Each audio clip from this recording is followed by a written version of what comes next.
It's not coming on. Have you tried switching it on? Oh, oh, that's right. Hello.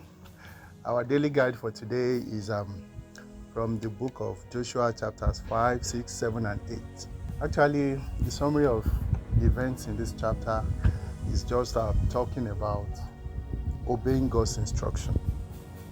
And God is wonderful, He's great, He's kind, and He gives promises, He makes covenants. But to every promise and covenant of God, there are always instructions attached that must be obeyed.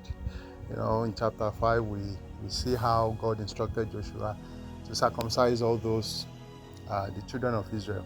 The older ones had died because of their journey from Egypt to Canaan. And now that they just crossed over Canaan, God saw that this new breed of people, because circumcision was not just a mere ritual, it was a symbol of the covenant God made with their forefather Abraham. So he made Joshua circumcise this new generation, so to speak. So this is to tell us that God's instruction passes on from generation to generation. If God has given a promise, if He has made a covenant, it doesn't matter. We don't say we are a new generation. God's standard still remains. So God instructed Joshua to still circumcise these ones. And by the time they will go on to the Battle of Jericho, the famous story, there was still an instruction. God gave them instruction, go around Jericho once every day, and on the seventh day, specific instructions. On the seventh day, why didn't God say go once? He said go 7 times. If they had gone 6 times, nothing would have happened. If they had gone 7 times and they didn't shout, nothing would still happen. So this is to tell us that God places a premium on His instructions. If you want to have victory, if you want to make headway, please follow God's instruction. Moving on to the next chapter, we see how they had to go against Ai, that battle. Joshua listened to some people that said, well, there are just few people in Ai, let's go with a few number of people, but they suffered defeat. Why? Somebody had violated God's instruction. At the Battle of Jericho, God had told them, don't take anything.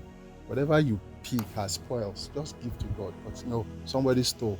Joshua didn't know that, and then he went on to that battle at Ai, and they were defeated. Fast forward to when they actually found the culprit, and then there was restoration. God even gave instruction as to how to deal with the culprit.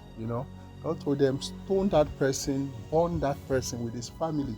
And when they followed the instruction, there was restoration, and then God followed them back to Ai, and they defeated that land. So what is this telling us? God's instructions must be followed if we want to make a headway. If we go against His instructions, we have issues in our lives. In fact, we will always meet with brick walls. But if we stand true to God and follow His instructions, we'll make a headway. I believe this has blessed you. God bless you as you follow God's instruction. Thank you.